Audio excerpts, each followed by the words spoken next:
नमस्कार दोस्तों। आज हम बात करेंगे हरियाणा सरकार द्वारा लिए गए निर्णय के बारे में। उन्होंने निर्णय लिया है कि न्यायालय की आधिकारिक भाषा हिंदी होनी चाहिए।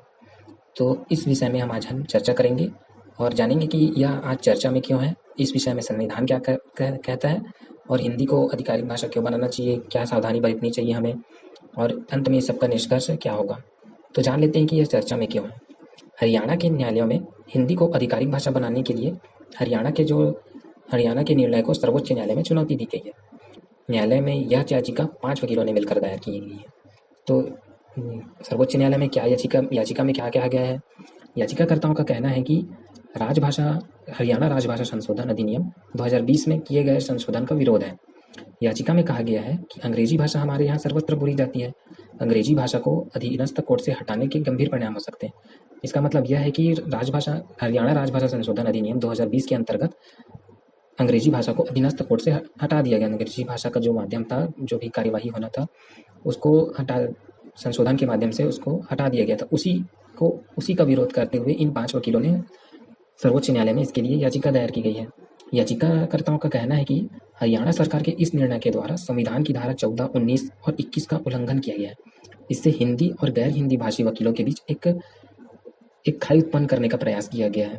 यह संशोधन हरियाणा राज्य के लिए बिल्कुल उचित नहीं है। हरियाणा सरकार एक औद्योगिक हब है।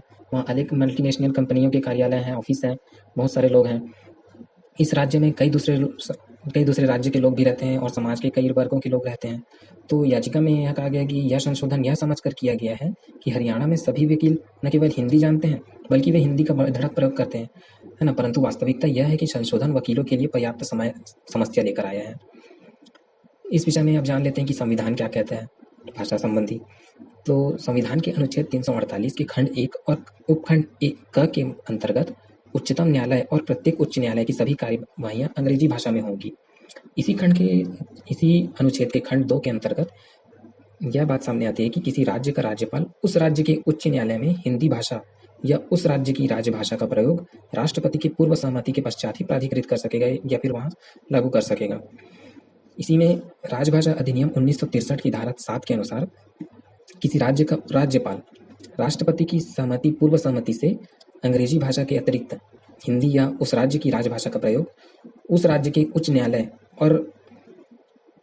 द्वारा पारित किए गए आदेश के प्रयोजनों के लिए प्राधिकृत कर सकता है। अब देखें तो 14 फरवरी 1950 से राजस्थान के उच्च न्यायालय में हिंदी का प्रयोग भी प्राधिकृत लागू कर दिया गया। उसके बाद 1970 में उत्तर प्रदेश में, फिर 1971 में मध्य प्रदेश और 1972 में बिहार के उच्च न्यायालयों में हिंदी का प्रयोग पूरी तरह प्राधिकृत कर दिया गया।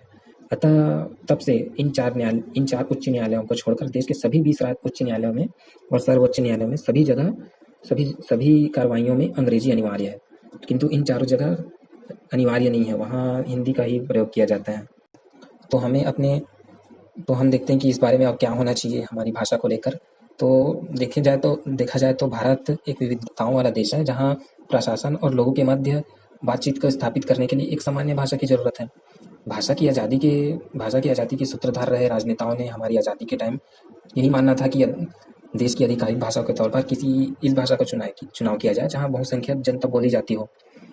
फिर उसके बाद हिंदी को बढ़ावा देने के साथ साथ हमें यह भी ध्यान रखना होगा कि इसकी वजह से दूसरी जो भाषा हमारे दक्षिण और इधर पश्चिम इलाके में जो भी बोलते हैं उस पर कोई नकारात्मक असर ना पड़े। जैसे कि हम देखते हैं, जब विदेश मंत्रालय जब पासपोर्ट के लिए आवश्यक जानकारियाँ अंग्रेजी के अलावा हिंदी में भी देने को मंजूरी दे रहा था, तो अन्य भाषाओं का भी अलग ख्याल रखा जाना चाहिए था। यह बात जायज़ है कि यह सुविधा केवल हिंदी को ही क्यों मिले, जबकि तेलुगु, तमिल और कन्नड़ बोलने वाले लोगों की भी संख्या अधिक है। तो इस अंत में निष्कर्ष में यही पहुँचते हैं कि भारत लोकतंत्र में अपनी शैशवावस्था में है, जब भाषाई विवादों में घिसट कर बहुत लहूलुहान हो चुका है। लेकिन अब हम एक परिपक्व लोकतंत्र में हैं। सच यह भी है कि आज हम धीरे धीरे हिंदी को कोने कोने में फैला रहे हैं। जैसे कि हिंदी सिनेमा हो गया, टेलीविज़न हो गया और अनेक संस्कृतियों का आपस में घुलना मिलना हो गया, जिसके माध्यम से हिंदी सभी जगह पहुँचते जा रही है। हिंदी को समाज शून्य तक खत्म करने वाली भाषा माना जा रहा है, लेकिन हमें यह ध्यान में रखना होगा कि स्थानीय भाषाओं की यह कभी जगह नहीं ले सकती।